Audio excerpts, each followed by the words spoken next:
शरद पवार आणि मुख्यमंत्री देवेंद्र फडणवीस यांच्यामध्ये फोनवरून चर्चा झाल्याचं कळतंय। परभणी आणि इतर भाग शांत झाला पाहिजे असं वक्तव्य शरद पवार यांनी केल्याचं पाहायला मिळालं।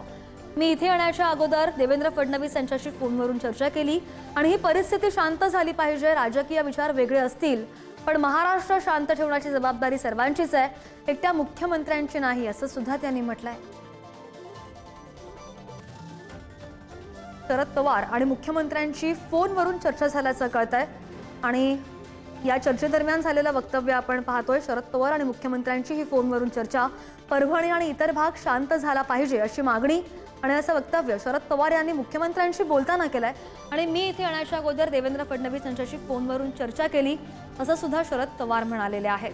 ही परिस्थिती शांत झाली पाहिजे। राजकीय विचार जरी वेगळे असले तरी सुद्धा महाराष्ट्र शांत ठेवण्याची जबाबदारी सर्वांची आहे, एकट्या मुख्यमंत्र्यांची नाही असं सुद्धा त्यांनी म्हटलंय।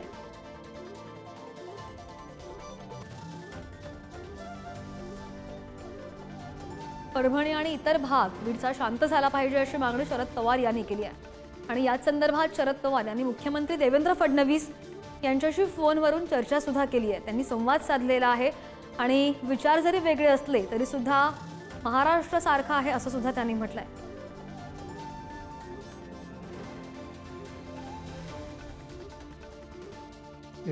आपण दर्शन केलं पाहिजे।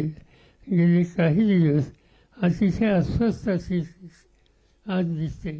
आधी दिवसाचे माझे 6-7 तास हे वीज कसं नाजूक करता येईल, परभणीचा इशू कसा सोडवता येईल, आणखीन कुठं काय करता येईल याबद्दल डायलॉग करण्याच्या उद्देशाने चालू आहे। जेव्हा भावना एकत्र राहणारी माणसं आज एकमेकाशी शत्रू व्हायला वागतात। काही गावांच्या मध्ये एवढं दहशतीचं भीतीचं वातावरण आहे। आजच माझी इथे येण्याच्या आधी मुख्यमंत्र्यांची सविस्तर चर्चा झाली आणि राजकारणात काही मतभेद असतील नसते पण हे चित्र महाराष्ट्रात होऊन द्यायचं नाही।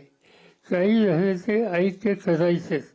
लोकांच्यातलं ही विजनेसारखी कल्पना जाईल कशी याची काळजी घ्यायची आणि ते काम कोणी एकटा दुखता करू शकत नाही, मुख्यमंत्री एकटा करू शकत नाही।